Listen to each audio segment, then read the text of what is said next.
mayoral proposal, I'll move the recommendations, and I have Councillor Sayers seconding those. Certainly. There are some, if you go down through the, put it up there, there are some additional recommendations in red, which are requests from councillors, which I have incorporated in my chair's recommendations, as these reflect and clarify my original intention anyhow. You have the opportunity to ask questions, and these are things with question marks at the end. They are different from debate. We'll have questions, and then we will have debate. In terms of order, the Auckland Transport people won't be here until 1 o'clock. So let's try and ask all the non-transport questions before then. And as you ask the questions, the relevant staff will come to the table to answer them. But we do remind you, about 120 hours of questions, so, but I'm prepared to take more. So, Councillor Foley is starting with a question. Yes, sorry, Your Worship, just a question about procedure and process. I do have an amendment that I've tabled, so will I move that after when we enter into debate? Once we get to debate, I can consider those things, but at the moment I'm just going to take questions about the information. So, okay. Thank you. So you've just forwarded that, we know that, but okay. Thank you for that. So questions about this at the moment. Any questions you haven't asked in the last 120 hours? Thank you, Councillor Darby. Thank you. Can I just go to a recommendation? It is 2, 3, 4, 5. It's 4. Providing for the transfer of Captain Cook and Marsden Wharves. There's no capital allocation in this 10-year budget for providing for the transfer. I'm just wondering if a better word there is signalling the transfer of Captain Cook. Or I don't want to get pedantic over words here, Mayor, but I just want to know and have it be really clear that in this budget there is not $1 for any capital project on the wharves. There is planning money, some $6 million over 4 financial years for master planning and a bit more. But I'm just, is that an accurate word there, providing for the transfer? Well, as the proposer, I'm prepared to accept the signalling. No, I'm happy to respond. Thank you for the question, Councillor Darby, and through the chair. It has to say provide for, because it's a strategic asset, so we need the provision in the LTP for the transfer. So from a legal perspective, we need that word. Otherwise, if we came back to that decision, we would have to amend the LTP. So it's providing for the transfer within the long-term plan. I don't think we were signalling the monetary, but there's a debate about whether there's any money transfers anyhow. So, but I'll note that and thank you for that. So we'll leave it as it is. Councillor Hills, please. Thank you, Mayor. The question, one of the questions on the future fund. So, as I understand it, the estimate for next year is the second year is 26 million. If we just had the airport shares, that would be the returns. But you've said 40 million would be the difference, but actually in the budget it says we would get 90. The estimate is about 96 million for the shares that would be in the future fund. So that's 70 million more. Could you just explain how much are we expected to put in back into the fund, and how much will we? Is it just the 40 each year? Will be. So it's an additional 70. Yep, might need Mark Burns to confirm the numbers, but yes, there's two components to the benefit that you get from the future fund. One is the cash return to council that offsets rates, and that's about $40 million benefit. But the total return from the fund is around 7.24%, and some of that will be retained in the fund. So there's a 2% return retained in the fund to maintain value over time. So there is a benefit in terms of adding value into the fund, and there's another benefit in terms of cash return to help offset rates and pay for council services.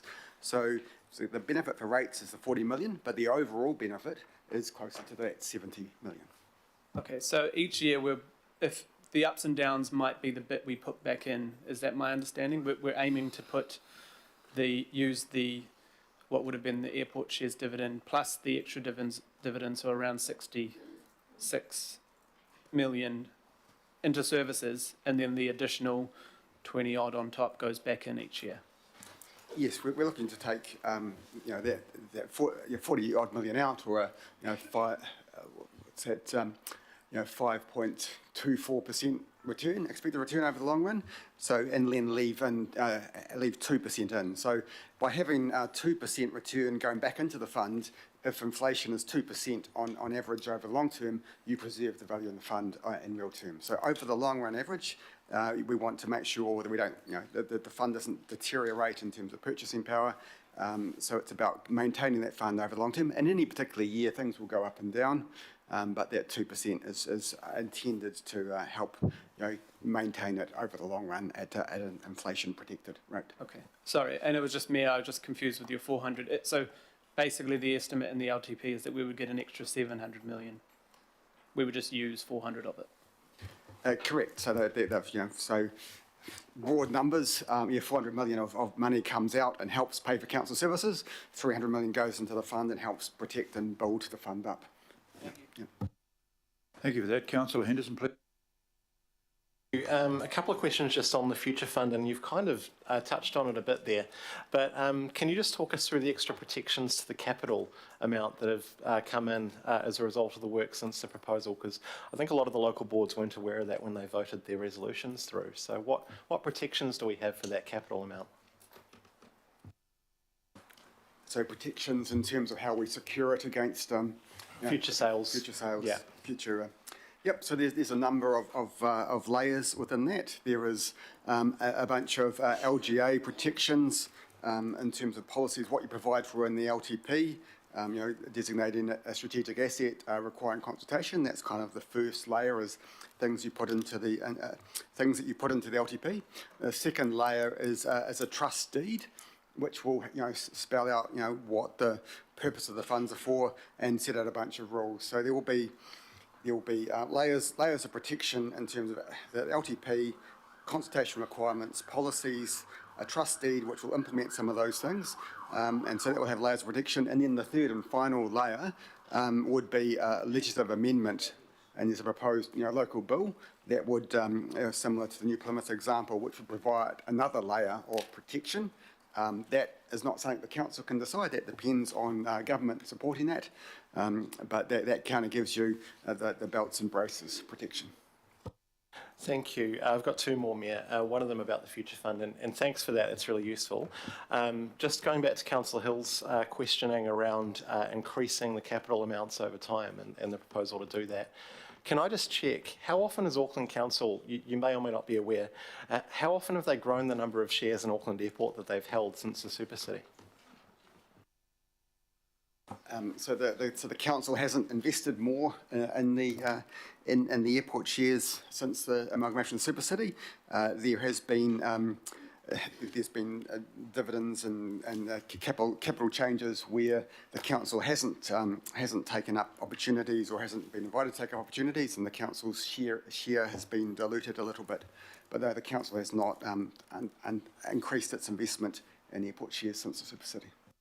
Thank you so much. Our last question, and it's probably for you, Mr. Mayor, just in terms of the bed night levy proposal that we're putting through, how confident are we that we'll get it across the line?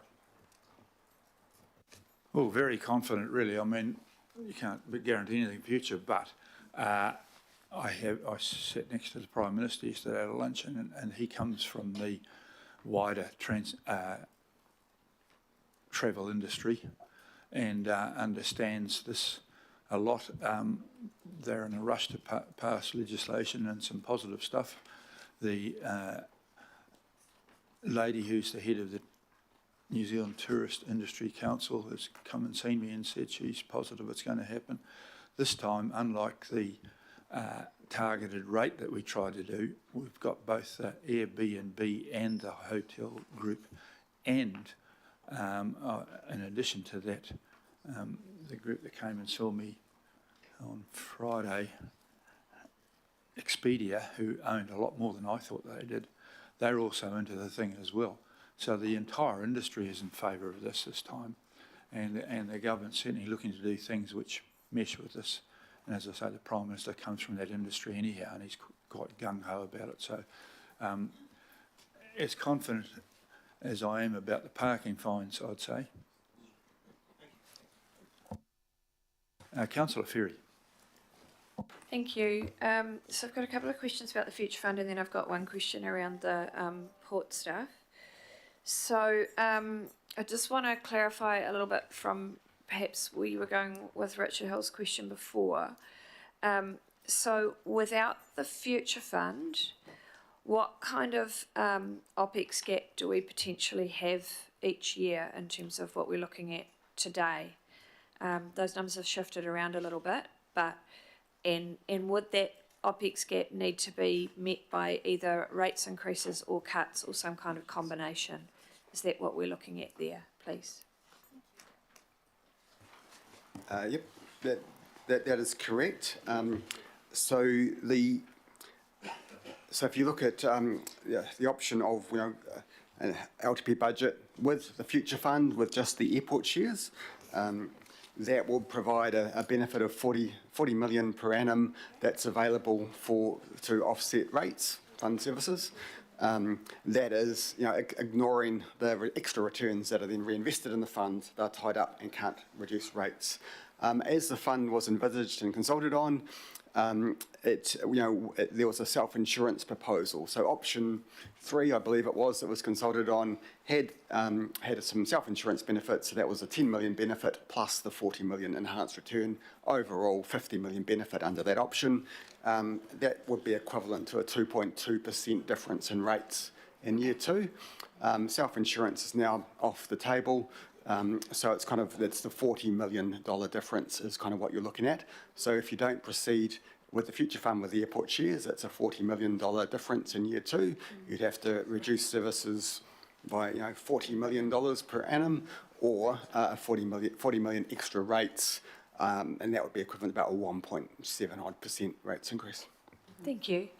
And that's every year, right? That's the rates increase for year 2. That would get you 40 million every year.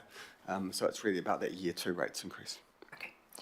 And then the other question I have, I was quite concerned early on about the ethical investment aspects as well.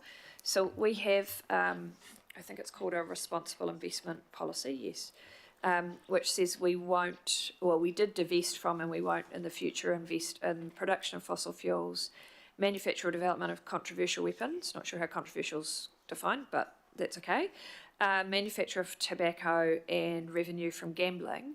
Would that apply to the Future Fund?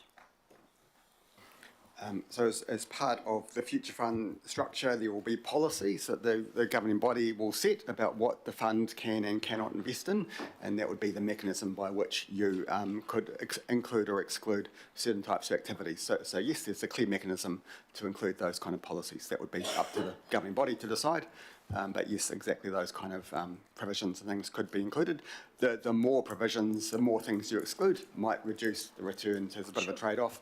But yes, that mechanism is absolutely provided for.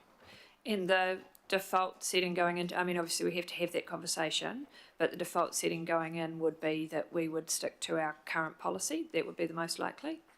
Yep, if that's been the policy to date and has worked fine, no reason to change it. So that would be the starting point that you would look to work from.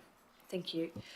My next question is in regard to, I think it's 3B, I can't quite, sorry, Roman numeral 3, capital B. When are we likely to get the accord and the plan coming back to governing body? And I guess also just a small wrinkle there, whether we want to consider that actually maybe it should go to budget committee or another committee that includes Haukura representatives. So, yeah, I'm not sure who that sits with, sorry. Maybe Phil. just a rough time frame on when we would get the accord and the plan coming to governing body or a committee that includes Haukara representatives? I'm looking over my shoulder. I think the answer is very shortly. So, and that, would it be fair to say in the next 2 months? Yes. Okay, Yes. thank you. Thanks. Thank you for that, councillors. Deputy Mayor Simpson, so apologies. Thanks, Your Worship. Look, I just want to ask a question about North Harbour Stadium, if I may. If the community decides it wants to retain North Harbour Stadium in its current or some redeveloped form and can demonstrate it can work financially, would you be happy to allow such new management arrangements to continue into the future? Yes? Thank you.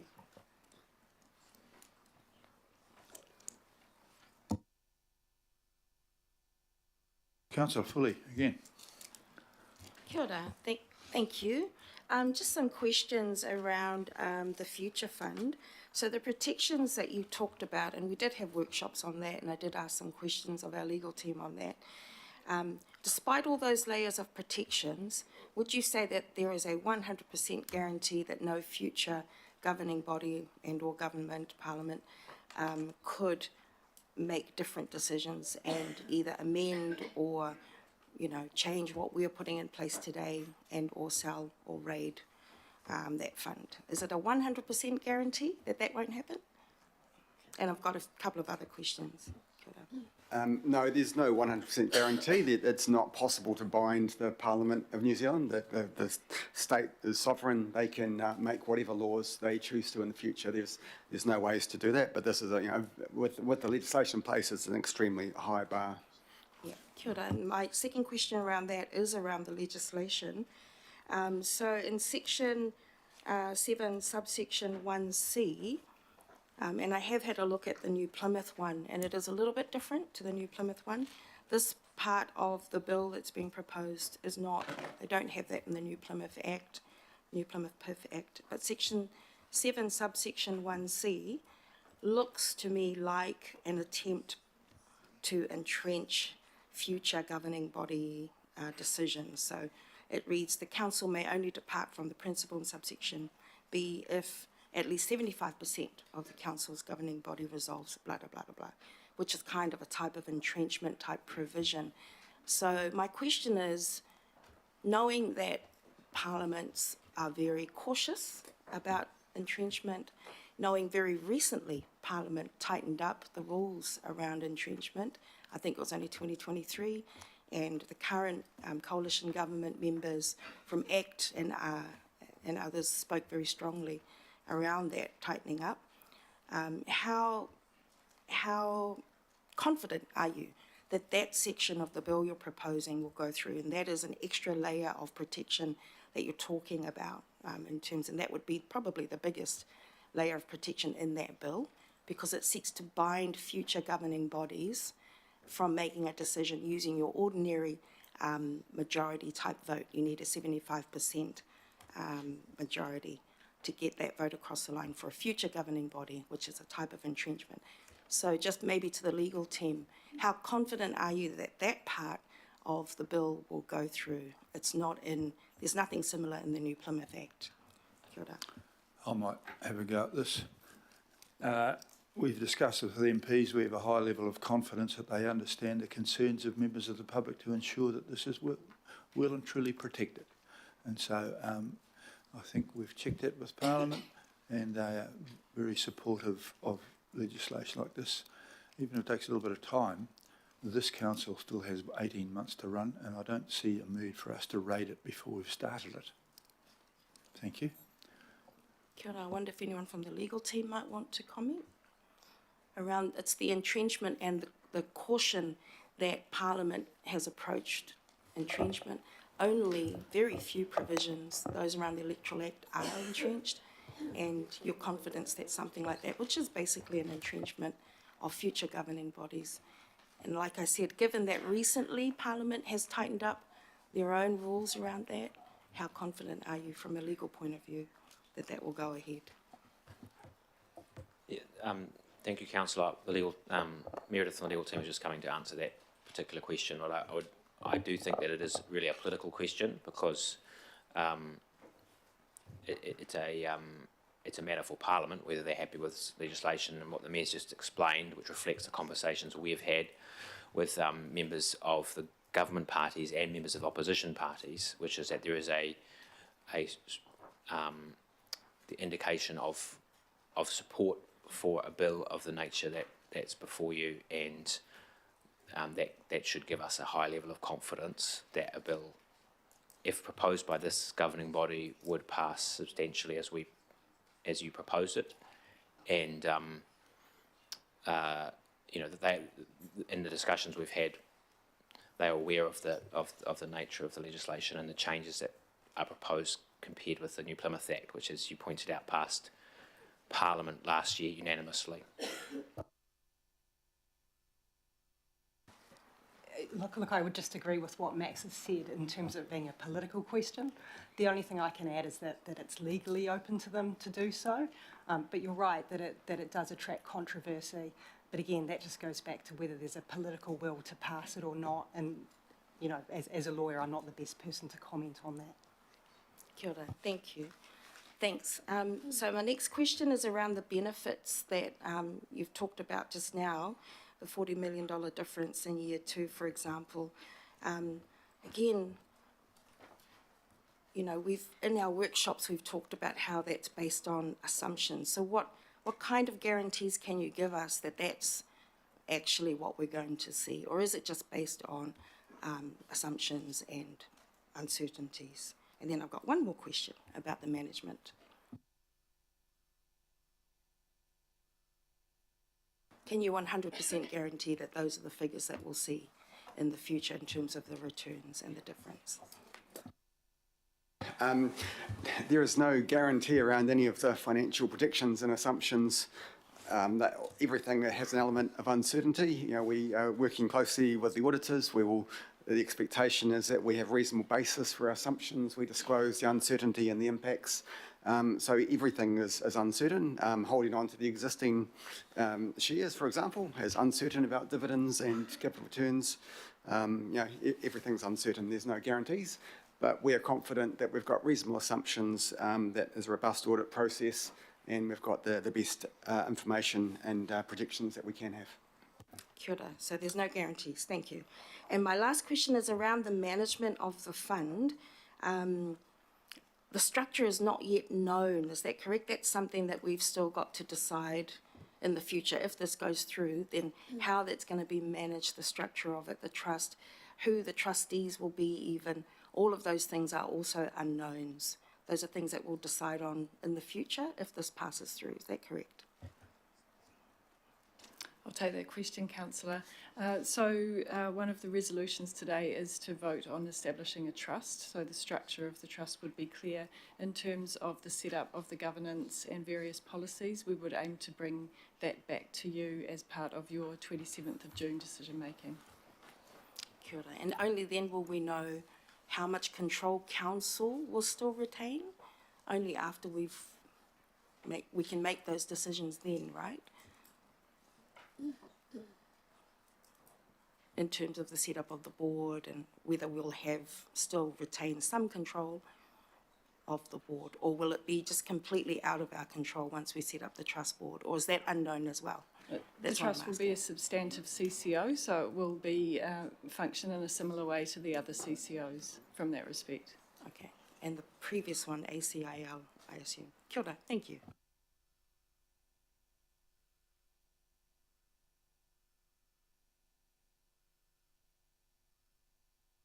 Thank you for that, Councillor Turner, please. Thank you. Just to clarify, all the protections for the fund that you talked about just previously, they come into effect after we've voted to establish the fund, correct? We have to have faith they come?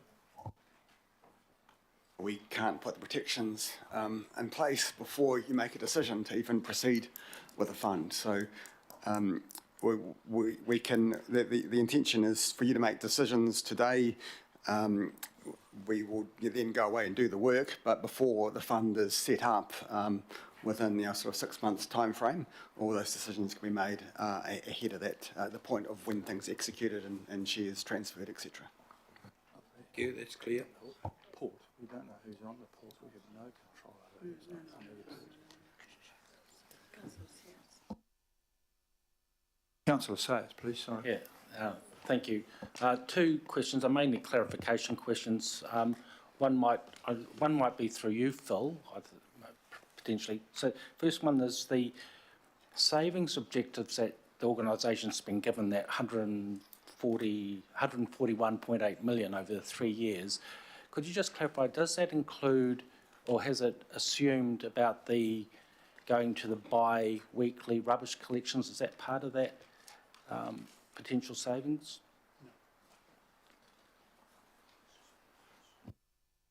I'm looking across at Ross. No, that isn't, to the best of my knowledge, that is not included. There is a separate consultation and separate processes around rubbish bin collection. It's not part of LTP consultation or budgets. Yeah, thank you for that. And I think, Councillor, just additionally, where the pursuit of those savings targets requires us to have a conversation about service levels, then that needs to come back to you for explicit decision anyway. So, you know, they're not itemised to the nth degree. I need some flexibility to work on how we achieve those savings targets, but the service level implications need to be transparent, and we'll come back to you. Thank you for that, Phil. Yeah, and good luck with that too. Look forward to you come back to us. The second question is probably just a very high level question, but it's to do with, I guess, how Aucklanders view our debt level, and particularly questions that we often get or see in the press about the amount of interest we pay. At one point, I think it's nearing on $1.5 million a day, which to the average Aucklander seems extremely high. So obviously there's going to be some changes there with the water care situation, creating a lot more headroom for Auckland Council. But this is more a question about principle. Also being aware that our situation is about bonds, dozens of bonds that turn over and get refreshed, and we have coupons and we pay the interest on those coupons. That's our debt obligations in terms of our interest payments. But is there a way perhaps just to explain broadly, even if our debt levels go down with water care, we've still got borrowings, if you like, what people would see perhaps think of in their own minds as principal, and then we've got those interest payments on top. So I guess my question is around how can we explain that how we are paying down principal as well as interest? It's not just interest that we're dealing with all the time in terms of that headline figure I just mentioned, and could that decrease in overall debt, whatever that new level happens to be for the council going forward, can that be further dropped and headroom maintained for the organisation by cost savings? I'll have a go at responding to that. At a broad, high level, high principle level, is really two ways we can pay for investment in infrastructure in the city. We can pay as you go through collecting large amounts of rates and other fees and charges, high rates, high water charges, and pay for it as you build things, or you can take a debt-based approach where you spread the cost over multiple generations that benefit from the assets. If you decide to go for the debt-based approach, then it means you're not having really high rates and user charges immediately. People in the future will pay that, but that's appropriate because they'll benefit. Along with that approach comes higher interest. That is just part of the equation. In terms of the approach, the financial strategy that we have, it's all about sustainable and prudent use of debt over the long term, and the way we monitor that is through our debt metrics, such as debt to revenue ratios. So it's about having a sustainable level of debt. It's not about trying to have debt levels decline to zero or towards zero over time. It's about a prudent use of debt given our revenues. If we could find a way to get debt down, that would be fantastic, and that would be helpful, keep reducing interest costs. but you have to find the money to do that. So you could look at higher rates, you could sell assets, you could, substantially reduce investment. All those things would mean lower debt, and over time that would be helpful. But if we want to invest in the city, we've got to pay for it somehow, and so it's a bit of, how do we use debt responsibly? How do we share costs across generations? So, I guess that's the essence of how we explain the financial strategy for this plan. Thank you for that answer, Ross. Councillor Lee, please.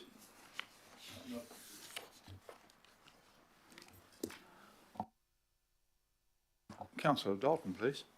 Thank you. Councillor Foley actually asked my question. It was around the bill and the 75%, which is effectively entrenchment in central government legislation. And my question was going to be around confidence in getting it through. So Max has answered that. ACIL, was that a majority vote to get that through? So when the decision was to disestablish and spend the money in ACIL, was that simply done through a majority vote, like the sale of the airport shares last year? That's my understanding. It was a standard, a simple majority vote at the time. So there was decisions around the use of the diversified asset portfolio, and then there was decisions around ACIL itself. Those were all part of normal council decision making, because there was no entrenchment, there were no policies in place. Yep. That was just part of normal BAU for council decision making. What is proposed here is something quite different, with different extra layers of protection. Thank you for that. So business as usual would be 50 majority vote. Yeah, thank you. Okay, Councillor Lee has got a question. In regard to ACIL, after the diversified fund assets were confiscated or taken off ACIL by the council, and then the money spent down, it was considered by some, including the Mayor at the time, that there was no further use for ACIL, and he proposed to disband it. He lost that vote, I think, by 2, adjourned the meeting, talked to a number of people. I think he managed to get a decision in his favour to disband ACIL. That was in 2017, I believe. Well, thank you for that. It wasn't actually a question. Councillor Fletcher, please. Question. Thank you, Your Worship. Last year, when you introduced your proposal for the Auckland Future Fund, its core purpose was to protect the real value of Auckland's assets for future generation, including climate resilience. The focus today is not as large as what you originally proposed, and I suppose I have some disappointment that the size of the fund has diminished, and that you have not chosen to include port dividends under the enhanced status quo. My question is to the CEO. I want to know, with this fund, whether there will be the capability in what is being proposed for future assets to be transferred into this fund. The focus that we've got today is very much on the airport shares, but I want to know where the capability might be for subsequent councils to transfer other assets into it, and whether what is being proposed, I mean, the word initially capitalised by, I understand the wording there, but I seek your assurance as our CEO that nothing we're doing today would prohibit additional funds going into the trust as it's proposed. Thank you, Councillor. It is foreseeable that you or a future council may wish to use the fund to add funds, assets to it. In fact, I think you've got in 2E, you've got reference to work being done on the possibility of additional contributions to the fund. So the simple answer is yes, we will make sure that that facility is available.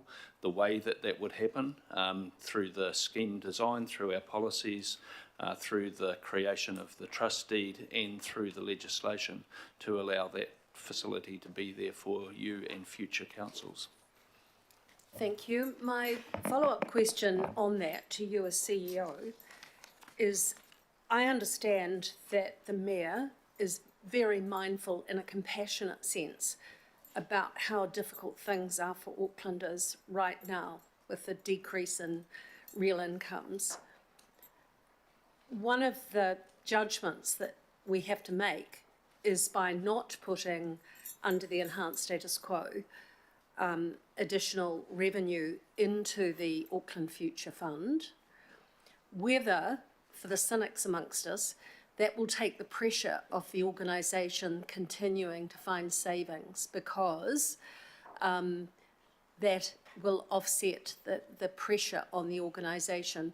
I want your assurance today as CEO that this will not in any way negate the work that is underway to find further savings within this council, and that there will not be, going into the future, just a complacency, a reliance, if you like, with Roger Gray here and the commitments that he's made to bringing in, under the enhanced status quo, bigger dividends to council, that this will be managed responsibly and wisely with a view to trying to continue to find savings by the Auckland Council.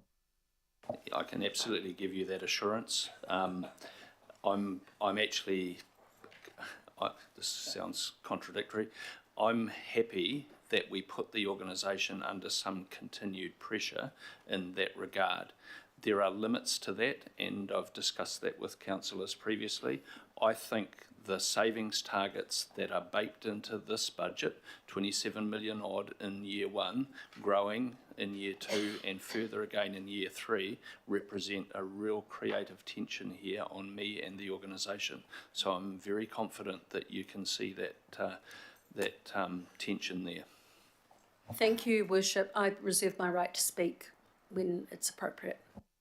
Thank you for that question. And the response, Councillor Hills, please. Thank you, Mayor. The question I have on the debt,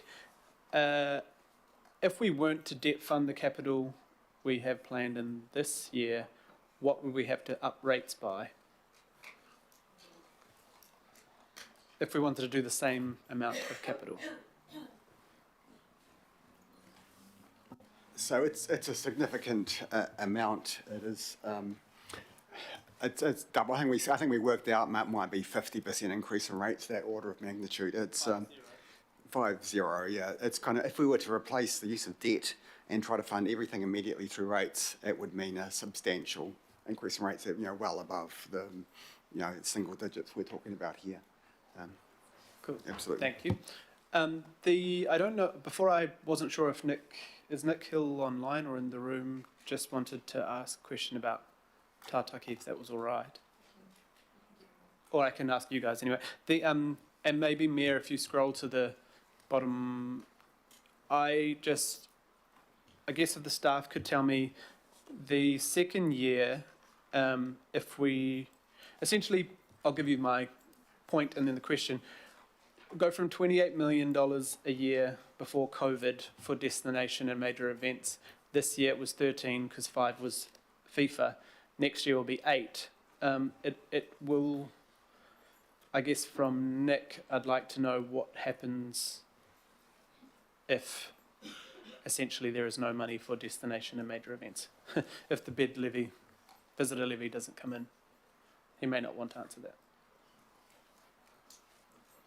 I'm happy to take that to the extent I can. I actually discussed this with Nick Hill this morning in an earlier meeting. I think I'd characterise their view as they're comfortable with where the LTP is proposed to sit. They would be very concerned for the future of major events and what have you, in the event that a funding stream did not come about through through this revenue tool. I just want to say thank you to the Mayor and Max for taking up my concerns and adding that additional. But I guess maybe, and like I asked you on the water quality rate last time, and you actually have done what you said you would. Will you give me a concrete proposal, Mayor, that you will, in December, if we don't have any surety about a bed tax, look to ensuring that we do not gut major events and destination funding for Auckland? Well, I can give you that assurance. The other thing is that had we stuck a whole lot of money in there, which A would have taken from ratepayers, it takes the heat off the government to finish and implement the bed night visitor levy. The bed night visitor levy, its absence would reflect very badly on the government rather than on us. So I'm not here to solve their problems. And I think what we're proposing is very sensible. And the bit that you've added in there is precautionary, and I don't have a problem with that. But I think it's what we're doing sensible, and we have a precautionary clause added in there later on. But I think we want to keep the pressure on everybody to complete what they're quite keen on doing. I have to say, the Prime Minister has mentioned that. It's something he wants to do. Thank you. And just the last catch-all question on those targeted rates. So everything you can see from, maybe it's a question for Tamsin, the concern the community have that the targeted rates programs would not be back and the quantum would not be filled. This budget we're passing today brings all those figures back, and the programs are back fully funded. That is correct, and there is an addition there for the netter which actually increases it, and there's a bit more funding for the netter. So yes, they are basically fully back. Thank you, and thanks, Mayor, for sticking to your word. Thank you. Thank you, Councillor Hills. Councillor Leone, please. Kia ora. Just wanted to start off by talking about our debt and revenue, and just going back to the previous sale of the shares. I know that we had talked before about having a debt cap. So did that actually happen, or have we gone over what we had proposed would be that cap at that time? So our debt to revenue limit in the existing long-term plan is at the maximum of 290%. In the draft LTP, it was proposed to drop that to 270%, which reflects that sale of the airport shares and a permanent reduction. In the Mayor proposal, there's a debt chart there. The debt is now, there's kind of two different ways to look at it, one with Watercare and one without. And what we know is that our credit rating agencies will look at it without, given if the new water model goes through. On those numbers with Watercare included, we'd be right up against that 270, and if anything changes, well, would go through it. But with the debt separation for Watercare, we are well within that 270 and trending down over time. So yes, in terms of that direction that was signalled, we are well within that, and it's actually with the water change, it's looking even better than it was. Thank you. Okay, and just going on the questions actually that Councillor Foley's raised around the protection once the fund is put together, and obviously I've heard about the issue of it being, all the money being sold previously. I just wanted to get an idea if we were to have, say for example, another storm or something like that in the future, do we have any other assets that we could readily sell if we had an emergency going forward, like the airport shares?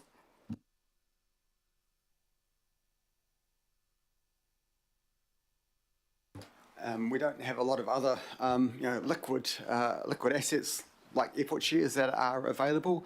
What we saw with the storm events is there is some money that has to be spent immediately, but the big costs in terms of restoration and buyouts is something that occurs over time, over a few years. So there's opportunity to work through budget processes, to consult with the community and work through those options. Having the future fund in place gives you options to respond to those things. It provides liquidity. Also, I would say in the short term we have liquidity. We can borrow money quickly if we need to in emergency, and the future fund, having that there would help out with those kind of disruptions. So we're in a better position than we would have otherwise, but the reality is if there is an event, we would have time to work through it We don't have a lot of other options out there, other assets that are easily sold. We have a lot of, tens of billions of dollars of assets, but many of them as, land and roads and pipes that aren't as easy to sell quickly. And just a final one regarding the predictions on the income of the shares. So you've mentioned that would be at loss of 40 million a year. Is that, are you baking in because of the fact that we're paying for interest at the moment on our current debt, or is that just purely on the income that we get from the shares? There's no proposal to use the shares to pay down debt as a future fund, so it's purely on the income. It's looking at the income we get from airport dividends versus the income we would get from investing in a diversified set of assets as part of the future fund. So it's purely on the income side. Thank you. Councillor Foley again. Kia ora. Councillor Leone's asked a few of my questions. My question is about the debt, and I have asked this before, but how much are we looking at altogether in this proposal in terms of borrowing? Are you able to give us a nice big figure that everyone can hear? I'm assuming it starts with a B. How much are we borrowing? And then a couple of questions after that. Might just need Michael Burns to come up with the figures. It's all set out in the financials. There are some large numbers, but Michael will be able to give you some clarity around the broad numbers. Yeah. And a nice big total number at the end would be great too.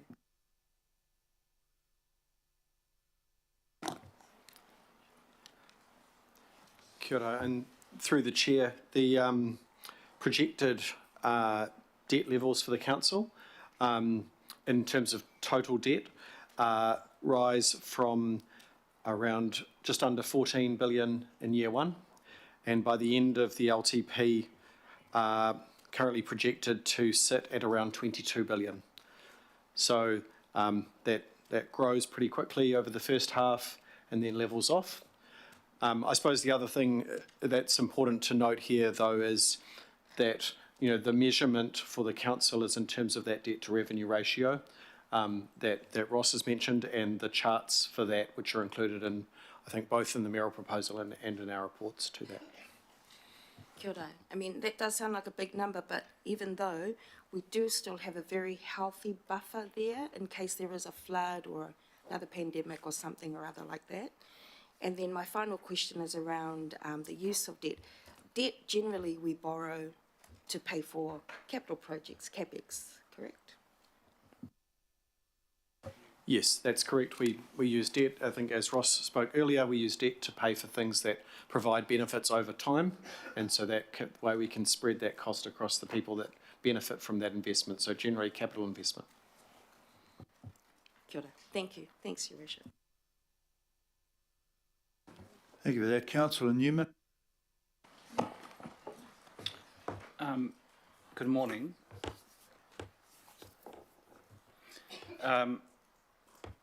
Even with Watercare being able to borrow more money off its balance sheet, so effectively Watercare borrowing off balance sheet, it still even with these reforms, it still remains a contingent liability for us, doesn't it? Effectively, we as a shareholder in Crown will have to be prudent because it's a contingent liability. We presume it won't ever come back, but if it does, we've got to think about that, which means that we would need to contemplate a fairly prudent approach to the use of debt because of the subsequent borrowing costs. Would that be fair?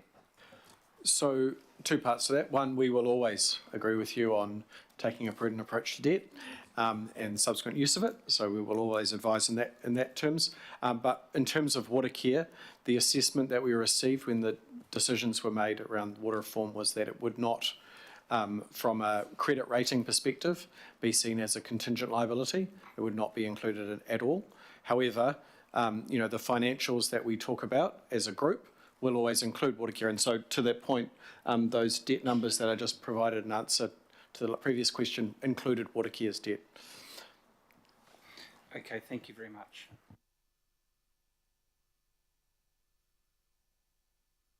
Councillor Barclay, please. Thank you, Your Worship, and thank you to the officers for answering our questions. I wanted to ask, in regards to my local board and probably 9 others, they supported a pay more, get more in terms of community and parks and community.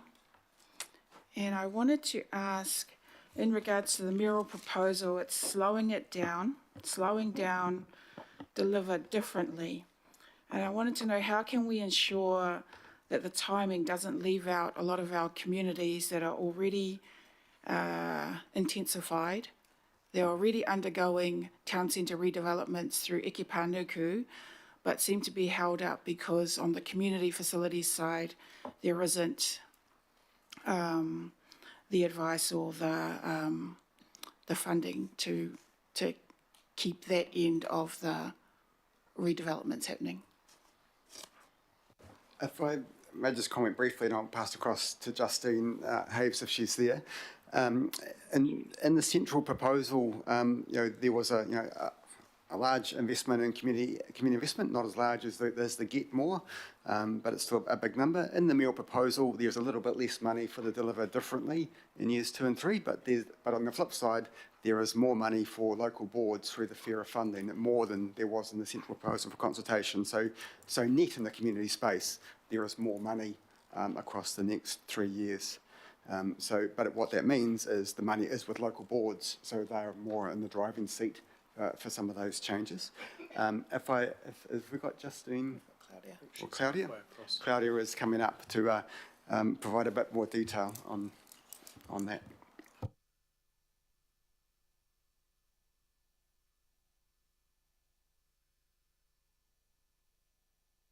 Kia ora koutou katoa. Sorry for Justine, she's just on her way over. But so what we would propose to do, and thank you for the question, is that we would use the first 1 or 2 years where we're looking at that delivering differently model to really scale up and to be able to improve on our in-house capabilities to deliver differently. That's including around advice as well as some of the transaction work that needs to occur. But Ross is absolutely right. Some of that funding has been shifted to the local board, so that does allow some more flexibility there as well.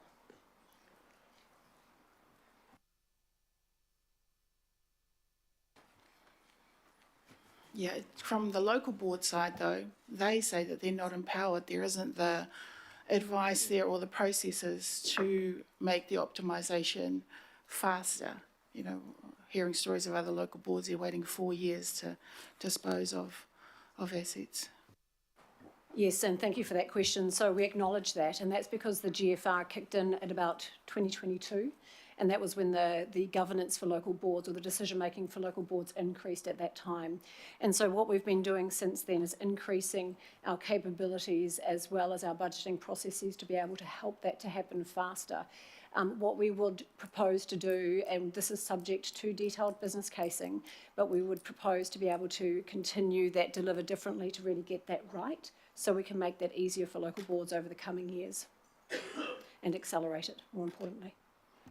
So you're satisfied that delaying the deliver differently isn't going to put too much of a spanner in the works for the process that we're trying to achieve?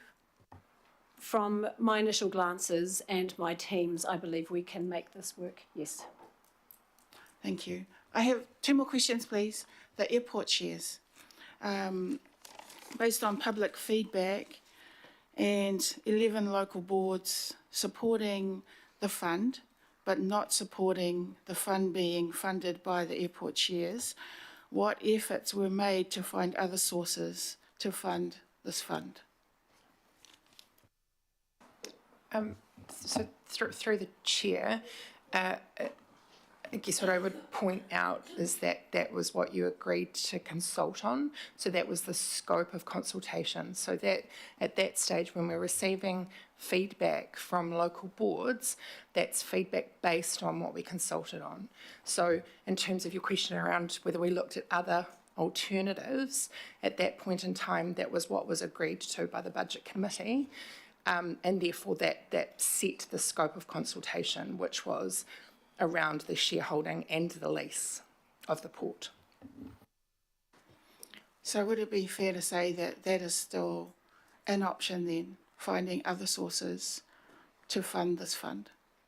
Through the chair, there is I think it's a sub-clause up there which was spoken about before, which talks about staff, that staff would continue to investigate other options to include in the fund in the next, I think it's 12 months. So that will be open. That is open to you in future in terms of considering further options to capitalise, or further options of capital to put into the fund. Oh, thank you. And then one more on the airport shares. So in the LTP 2018, we transferred the assets back to council with the disestablishment of the Auckland Council Investment Limited, and just confirming that now we're looking to transfer the assets to something else. And then I also wanted to know, how can we ensure that we protect the city's assets from this ping pong that we seem to be doing? Thank you.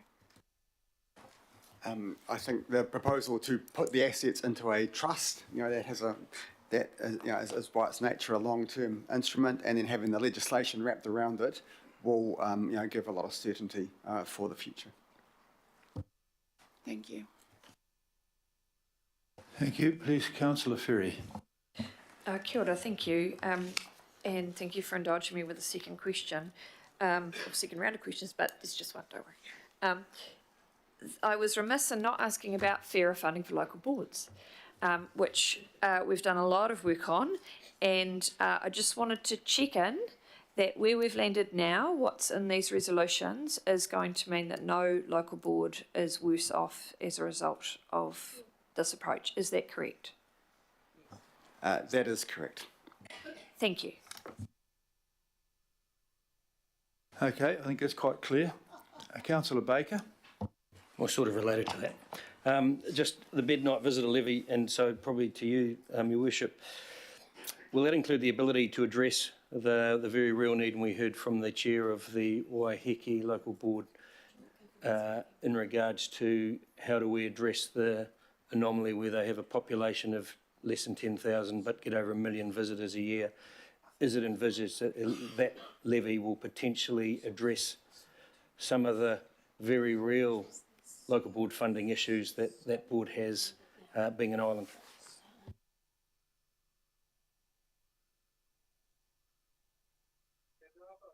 I'm not sure. The first thing was to get some money. You can't have a discussion about that without having the levy, about what you're going to do with it. It's a bit like you can't have an investment fund without putting some money in it either. Well, you can't have a meaningful one. So I'm sure when we get it, there'll be lots of people who will have their hand up for what we should do with it. But the details of how that's spread have yet to be sorted. Even within the government, we're talking about making sure that it doesn't end up in the hands of the Ministry of Tourism, that it actually comes back to the regions. And one of the things within the regions is major events. And so if we can fund major events, people generally live off the side of those in certain ways anyhow. One of the interesting things I noticed over the summer at Waiheke was that cruise liners are actually calling into the island now rather than the city in quite a lot of ways, which is very beneficial down there as well. So I can't give you a clear answer on that other than I am absolutely sure we're going to get it. When we've got some funds, we'll talk about how we spend it, but as I say, it's a bit like an investment fund with no money in it. It's a bit early to talk about that. Just through the chair, thank you for the question, Councillor Baker. I just wanted to confirm that the issue around the funding of the islands is part of the forward work program for the Joint Governance Working Party moving forward. Okay, Councillor Filipaina. Kia ora he mana. Thank you so much, Chair. And ngā mihi kia koutou katoa just to our staff, not only for today, but all the mahi that you and your team are doing. I've got 3 at this stage, very quick questions. The cost to set up the Auckland Future Fund.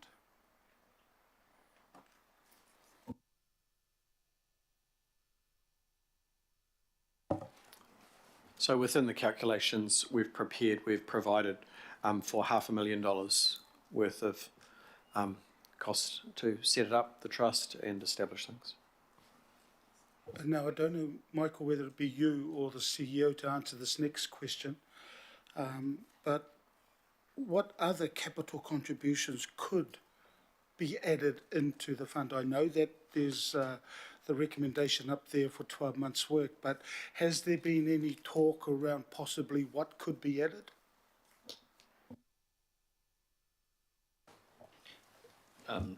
To my recollection, the only discussions have been about dividend streams, and that's obviously a separate and later decision. Okay, the last one. The assumptions in regards to the profits from the AFF, those assumptions are based on the sale of the airport shares? Yes. They're based on expected returns, information based to us, and on expected returns from a diversified portfolio that's invested on an 80-20 growth dividend basis. And the previous, I think, Councillor Lee mentioned this several times, but there was a diversified fund that was established earlier, but all those funds were out. And so I can confirm that there have been discussions, and I've heard some of the partai that we've had around this table, that will end up having some legislative conditions to ensure that it doesn't get, in inverted commas, raided. That is correct. There will be layers of protection. There will be things within the LTP and Local Government Act. There will be the trust structure and trust deeds, and then the final layer will be the legislation wrapped around it. So multiple layers that would be of protection for this fund. None of those things existed for that historic diversified financial assets portfolio historically. Okay. This may be to you, Chair, and possibly the CEO. This will be my last partai. For this Auckland Future Fund to be successful, wouldn't it be better if we did the work around what could be put in to the fund before it gets established? That's the question to you, whether it be yourself, Chair, or the CEO. Well, I think we've asked over the last 120 hours, what can we put in? And the only thing that's obvious to put in is the airport shares. We can't put in the Monga Authority. We don't want to put in any sports fields. That is something which is an item which is readily available and has been discussed in the past. And so I've just followed through, and it's what we consulted on, and that's what we came up with from doing that. So that's my answer. And I mean, and I might point out, I might ask even a little question myself, if these people could say, is there any guarantee that the AIA or shares will make a profit at all? So and is there any guarantee that we have any control over them or what they do, or even who's on it? And the answer to those things is no, we have none. Sorry, Chair, the partai was, do you think it would be better to do the work first before establishing the AFF? That was the question. Wouldn't it be better to do the work? That's why I looked at yourself. The answer is yes, and we have done it. And we have done it. That was what we did in 120 hours. Oh, yeah, no, but nothing was ended up talking about. If you want to debate it, Chair, nothing was said around in the workshops in regards to let's do the work first. What I see is a wee bit different, but I'll reserve my right to speak. Kia ora. Yeah, I'm sure. Yes, your right is reserved. Thank you. I have a question from Councillor Watson. Yeah, thanks, Mr. Chair. I just wonder if you could help me out. I'm just trying to sort of balance up the comparisons between the kind of airport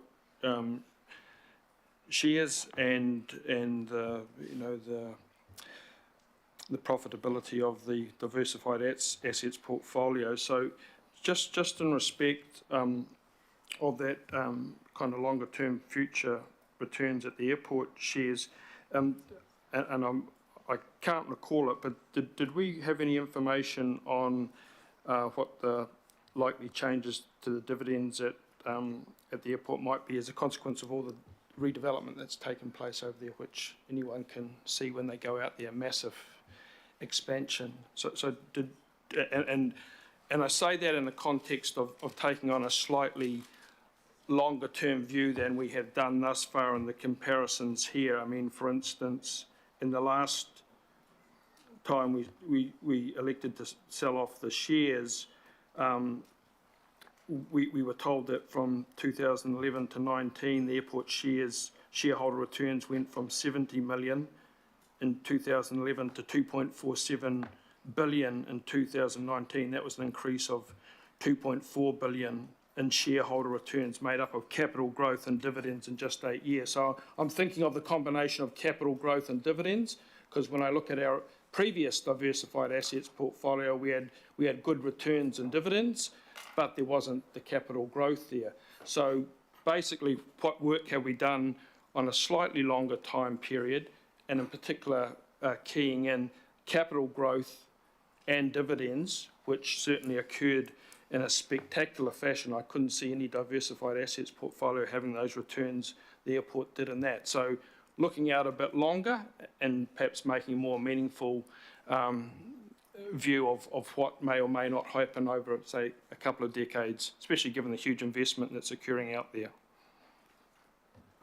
So just to the first question about projected dividends for the airport, we haven't tried to estimate what the impacts of any investment would be or anything. We've taken what market analysts project to be airport dividends. They tend to project those for 3 or 4 years out.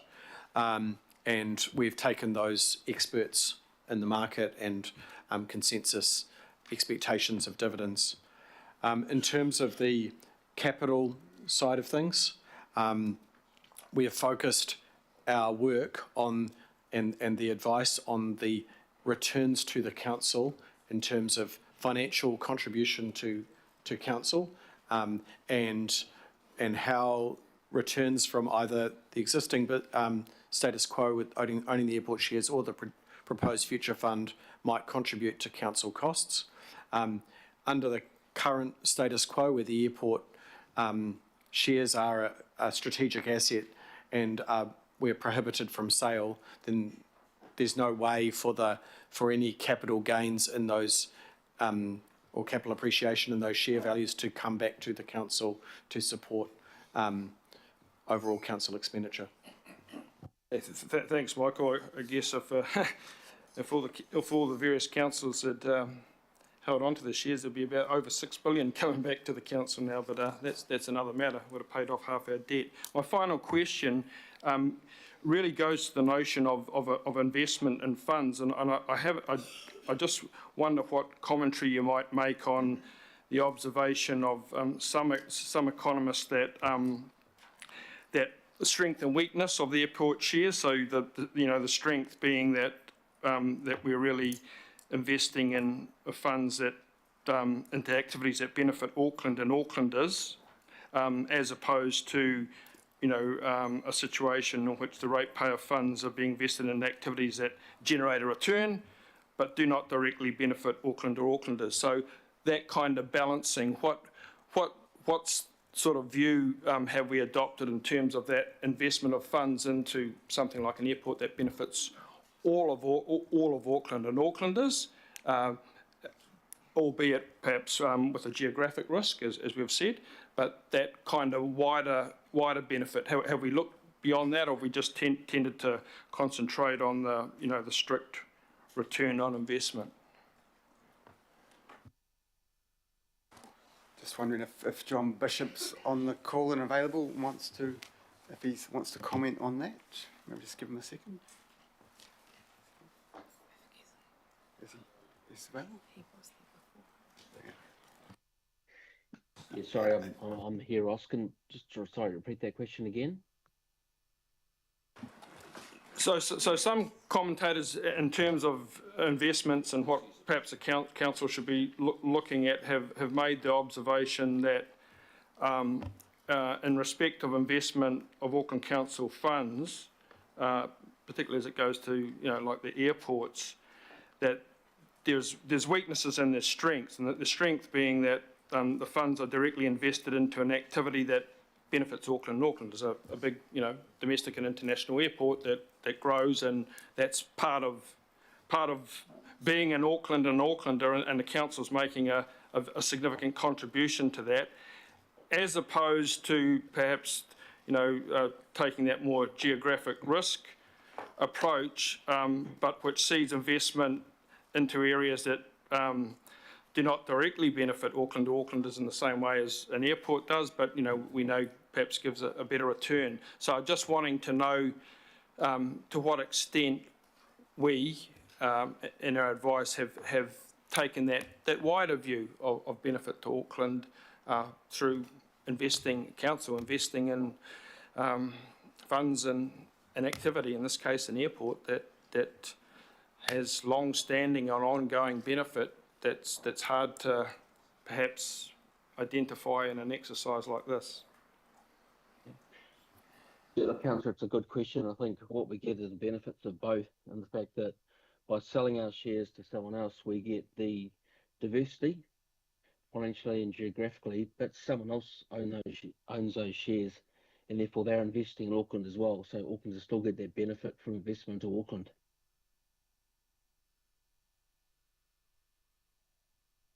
There's your answer, Councillor Lee, please. Is the council aware, of the finance team aware, that the current valuation of unimproved land at Auckland International Airport is, and this is what's being rated, it works out at $766 per square metre. In other words, is the council aware that selling our remaining holding in this land means that not only the improvement, the airport company, but the underlying land, we are actually, if you like, selling the public short? I understand that in the past the airport company negotiated with the council to revalue its rates, and therefore this resulted, probably perhaps because we were a shareholder, I don't know, the rates and the valuation being considerably decreased. Now that is going into private ownership, and no doubt a lot of foreign ownership, we are actually selling the land way worth its true valuation. Is the council aware of those rating anomalies?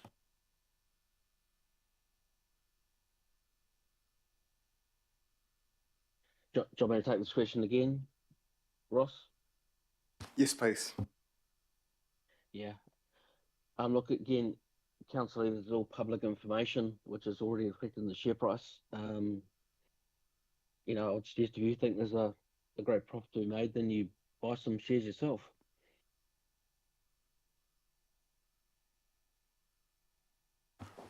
There is real concerns in the marketplace that we're selling ourselves and the public short here, because forget about all the rest of the things, the airport, the hotels, the shopping malls, the warehouses, the car park buildings. In terms of the whenua, we're selling it short because of an agreement between the council and the airport company in the past. Is the council aware of that? I guess Council, we're aware of... information is in the public domain. It's affecting the share price. I guess there's two things going on here. There's the what does it mean for the valuation of the land and the company? As John says, that's all public information, and all of the experts pour over that, and the share price determines that. In terms of rating valuations, the value of land for rating purposes is all governed by the Local Government Ratings Act. That's a different process, and that doesn't necessarily affect market value. That's a very specific valuation process for rating purposes only.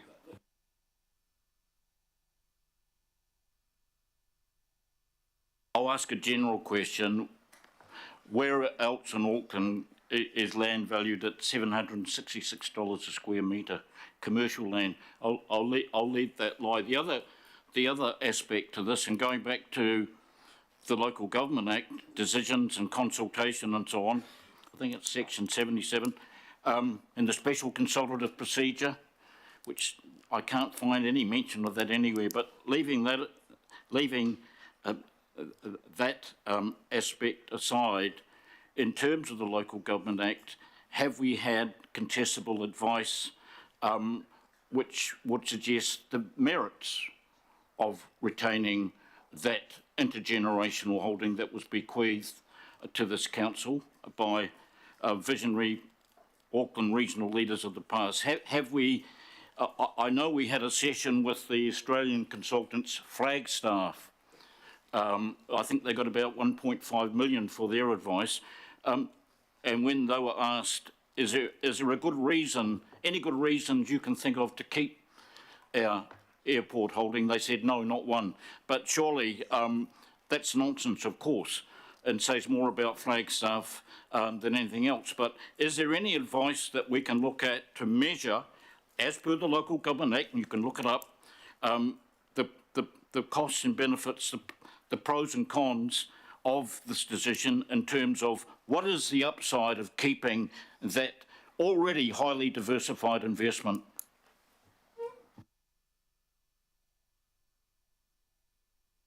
So, Ross, do you want me to take that question? if you like. Yeah, councillive, there's been various reports provided to various councils over time. I think Cameron Partners EY going back 5 or 6 years about the benefits of diversifying a financial investment into other investments. And it's, yeah, quite simple, diversifying away from one financial investment into a diversified investment, both financially, geographically, and from an industrial point of view, makes a lot more sense. That's the common accepted financial advice. So as John said, we've had lots of advice around this. I'd also just add that all of that advice as part of the consultation phase has been gone through extensive internal and external legal reviews to make sure that the advice, assumptions and supporting information all meets our Local Government Act obligations. Can you provide the advice that proposes or articulates the benefits of keeping our holding in Auckland International Airport Limited? Can you give me a little bit, a document perhaps, because I think that's required under the Act.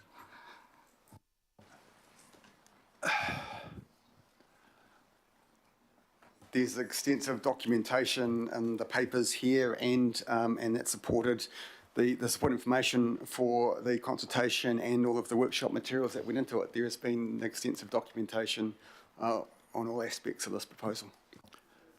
I think what we'll do is we'll pause for a bit of a break. I had hoped we'd get to the bottom of questions, but people keep dreaming up more and we're wandering a bit off course here. We have had a lot of advice. For those who are not sure about it, you can borrow my 4.3 kilograms of advice and hunt through it. And in the Feel meantime, the width, not the quality. We're going to stop for 10 minutes. One page, Mr. Mayor. One page will do. You don't have to worry about that jaw stopper because I know what's in there. Advice is advice. It's not necessarily advice you want to hear. We don't have that specific title. But we are going to break for 10 minutes and then I'll resume for some more questions. Okay, thank you very much, ladies and gentlemen. 10 minutes time.